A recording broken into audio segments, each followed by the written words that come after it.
زما درزنا شمشیر زنا باهمت پلاره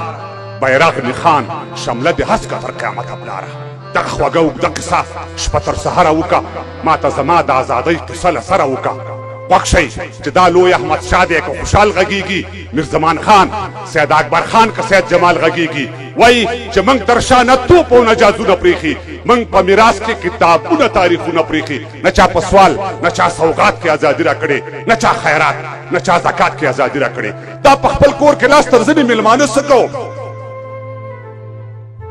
دا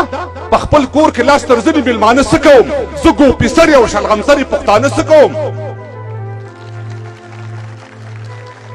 دا په خپل کور کې لاس تر زنې میلمانه څه کوم زه ګوپیسرې او شلغمسرې پښتانه څه کوم څه مې موندلي دي څو نور مې وفادار پکار دي ګرځم مرګرو څو سړي رانه د کار پکار دي دې ښار لزم زه ګریوان ته تار او ستنه کوم زه اوس پخپو ولاړ یم زه د ځان پوښتنه کوم د دې هېواد جغرافیا و تر سستانه پورې کویټه چمن او تر خوشحالګړ او بلوچستانه پورې شاید چې بیا د ازادۍ کوم ښار کې شور غږیږي ښکارېږي نه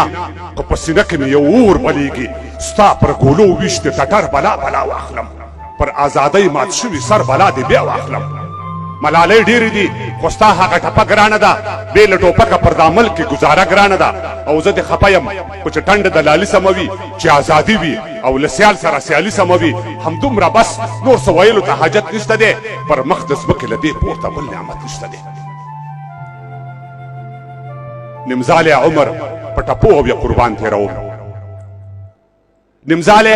عمر په ټپو او یا قربان تېروم زه لږ په ځان ژاړم او زه د خپل ګریوال لمدوم تشه حجره څه کړم ستار منګی یاران نشته دی سږ وچکالي د لل مې نه کرو باران نشته دی ما وکرلې ما خپل فصل په تاوان ورېبدو پوره مې نه کړلو ما خپل ارمان ورېبدو او د خېټې غم دی مجبوري د ملازان رسوم سهر وختي د مزدورانو چوک ته ځان رسوم ګوندې پیدا کړم مزدوري خار لا دې شور لزمه سویمه ورځ ده چې خالي لاسونه کور ته ځمه او نن چې راتلم مکۍ ویل په کور کې اوړه نشته دی د کمکۍ تبه ده غوړي او نور خواړه نشته دی دا داما وژلې ده کمکۍ زما له غمه مړه شوه د یوې مړې خېټې ډوډۍ په تمه مړه شوه چې د خوارانو وګلوڅو پیعان ناوري توکاڼې د دا غوږونه بازان ناوري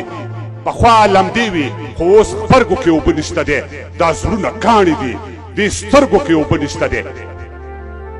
زه اوس څوک نه لرم له شا راته نارې نه وهي څوک پاتې نه دي زما پر غم مې نغارې نه وهي زه اوس کوڼ شوی یم غوږو ته مې جرس نه رسي غم دومره سخت کړم چې د غم را باندې وس نه رسي او غم دومره سخت کړم